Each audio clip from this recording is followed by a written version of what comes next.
Kirsten from JK Fiber Arts. Today we are going to do some long draw spinning with this lovely woolen prep CVM Romeldale fleece that we drum carded last week. I made another one to match this one, same weight, so that I wasn't sure if I was going to chain ply this or if I was going to two ply it, but whichever.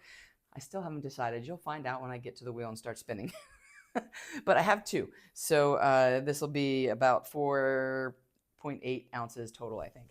So let's get started.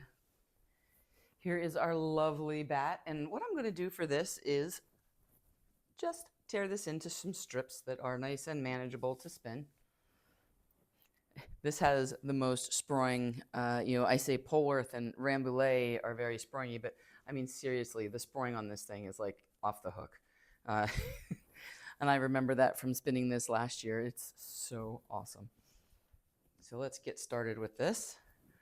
I think that since I did do a woolen prep, that I'm going to do a long draw. Might as well just go with a completely woolen spin. Then I don't have to get confused about whether it's semi-worsted or semi-woolen, because honestly, I get them confused all the time. I know what I mean, but I don't know the right words. Always. I have to go look it up.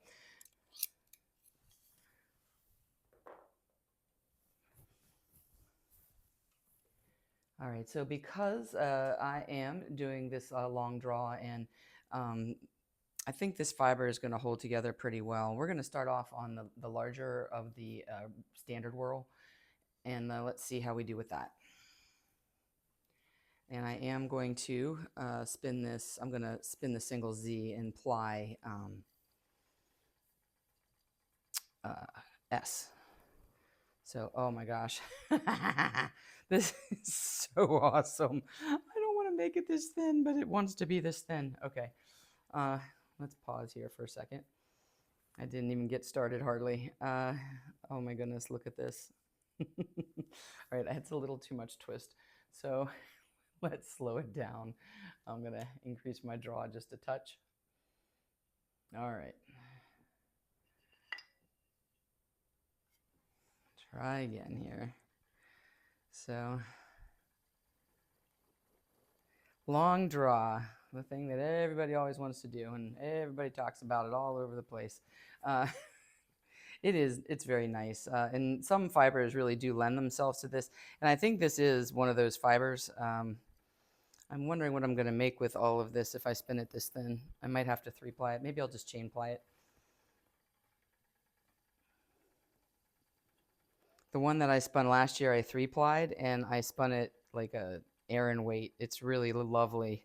But I think this is going to be lovely too.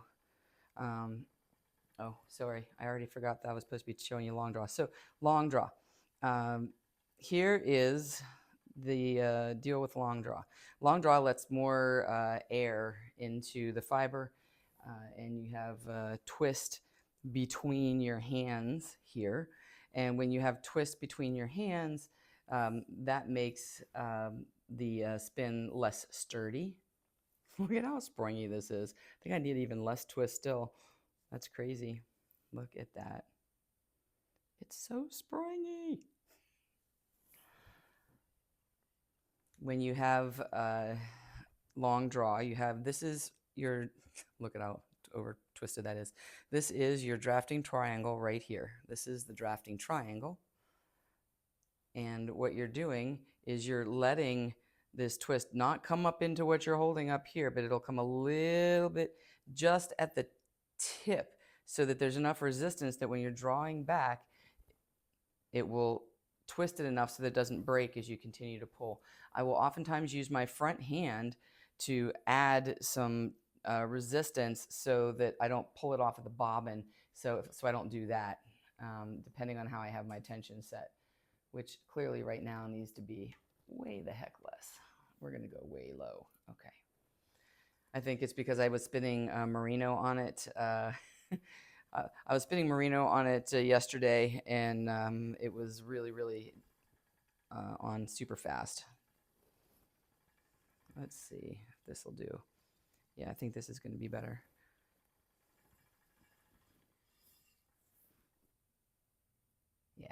So look at even that though. Look how much sproing and doing is in there. Holy moly.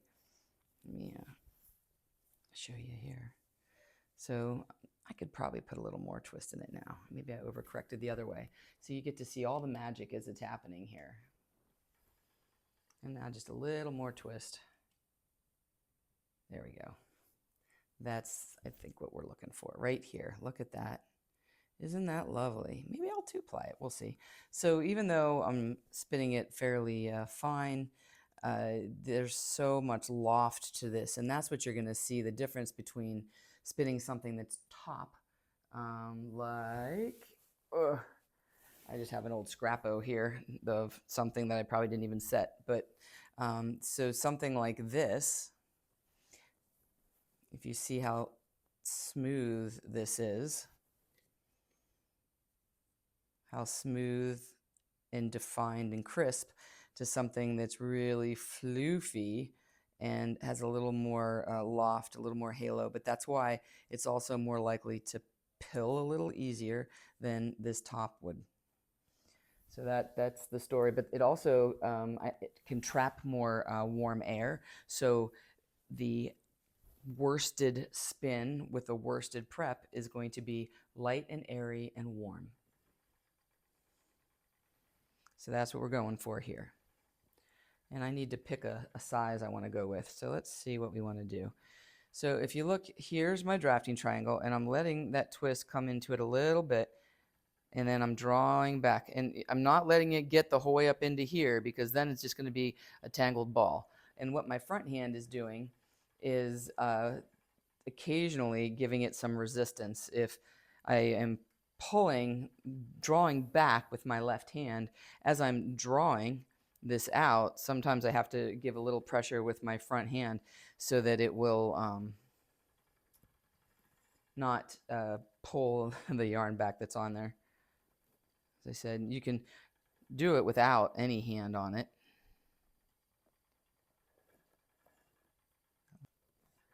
Well, let's see if that's a lot more twist on it, but the more twist I put, the more defined my stitches are. You can see the right here.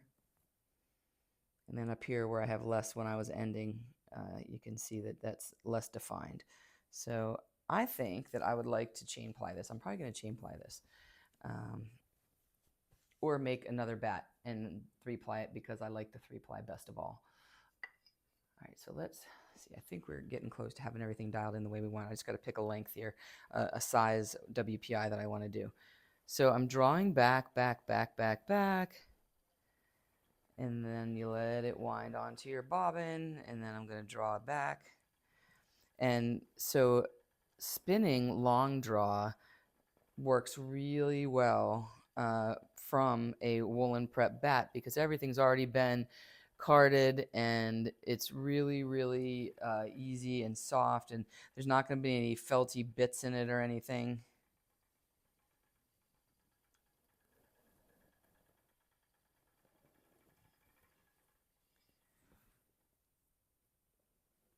So, well, I like this. I think this one looks pretty lovely. Let's see what we got here. Maybe, and you can really see how airy this is. I don't know. Hopefully I can zoom in on this for you guys so you can see how fluffy it is. It's really, really light and airy. Super light. We'll be able to appreciate it when we ply it. But I'm going to continue on here. I am very excited about this spin. I knew it was going to be marvelous. Oh, we forgot to check WPI. Darn it. All right, well, we'll do that in a second.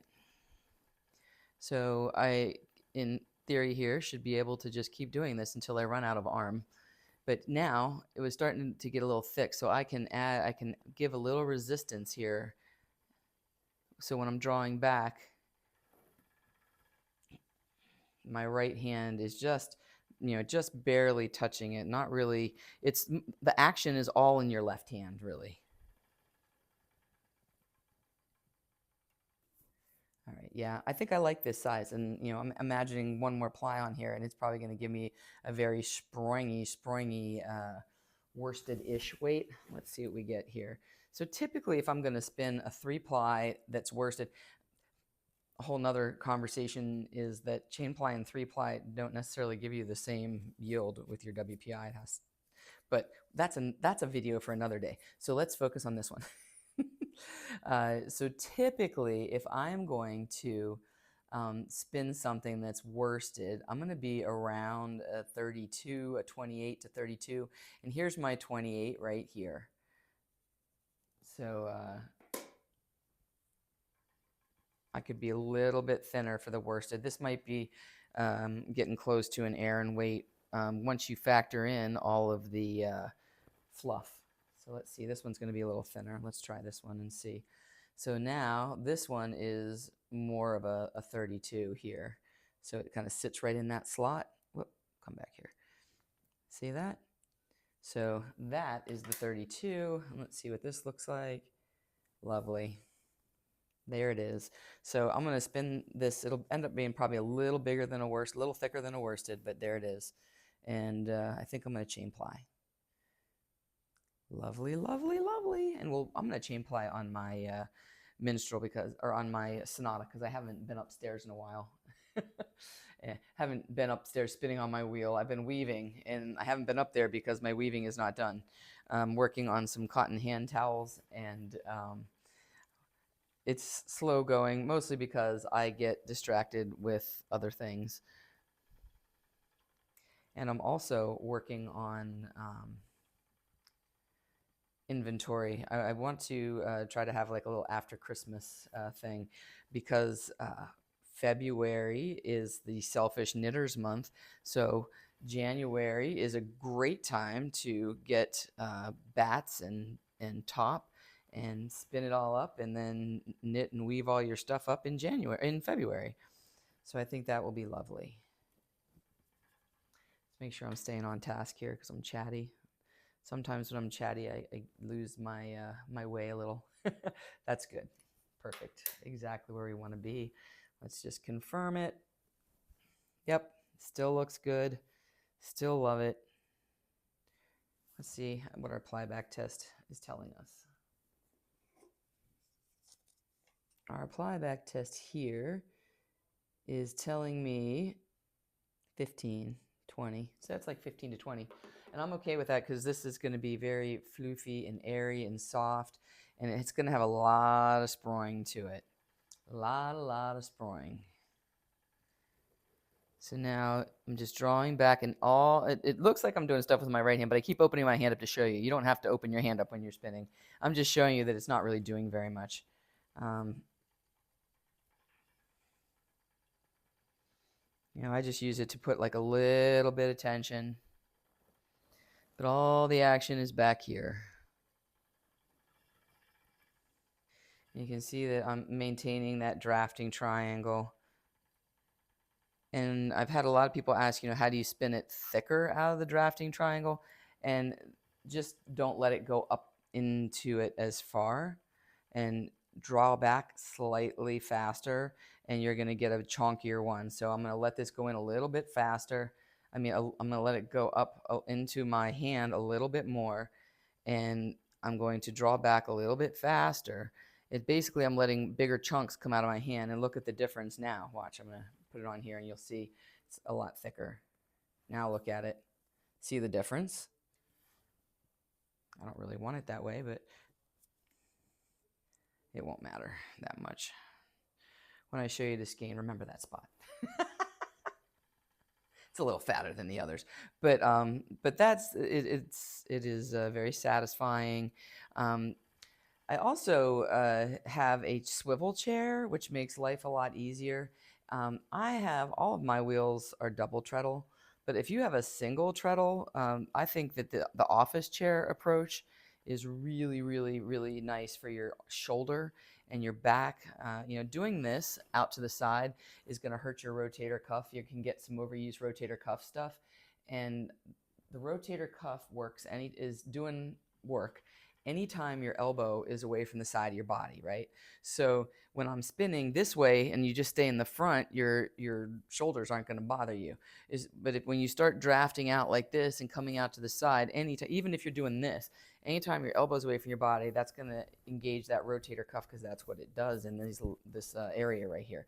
The swivel chair, and I have practiced this a lot, and I still am not that good at it, but I'm going to kind of twist off to the side here, and I'm going to attempt to treadle one-footed on a two-treadle wheel, which is not that smooth for me, but oh, keep going here.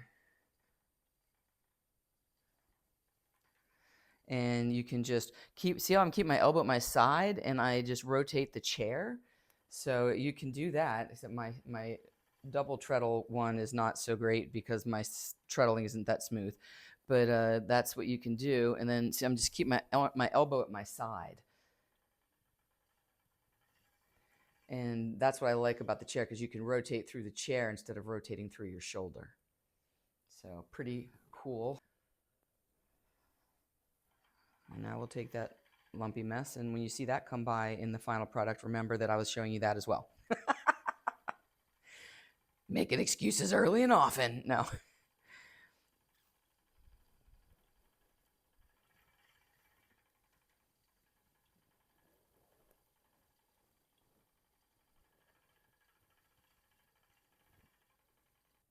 And keep checking in here. So see, I need more twist. More twist. There we go. Well, that was a little too much twist. If it looks that kinky, that's a little too much. But fortunately, at the end, so I can let this whole thing, the twist can go out this way. So the only time you can do it is when you can allow the roving to rotate completely around. You can't change it like you can with plying, when you can just allow the extra twist to travel out. And I'm just going to continue to tear this off in bite-sized strips here. This one's probably, I don't know, probably 1.5 inches, 2 inches wide. Wait, I just got new tape measures. I can never find a tape measure. I have probably a half a dozen, can find 0. So I ordered a whole bunch of these, so now I have them everywhere. Get to use it. So it's about 1.5 inches. So I'm using about 1.5 inches wide strips. When you're holding your fiber back here, you don't want a death grip on this, because you want to feel the fiber coming out, and you will feel it. So part of it, when you're just learning to do a long draw, is just having faith that it's not just going to snap off. Try to keep your hand a consistent drawing back. You should be able to feel the twist kind of coming into it as you draw back. It's sort of a simultaneous thing. And as I was talking and doing that, I was slowing down my treadling, so that probably doesn't have enough twist in it. Here we have our bobbin, and it looks really, really good. I'm excited to see this chain plied, so I will see you guys next week, and we will get this chain plied up. Until next time, spin happy.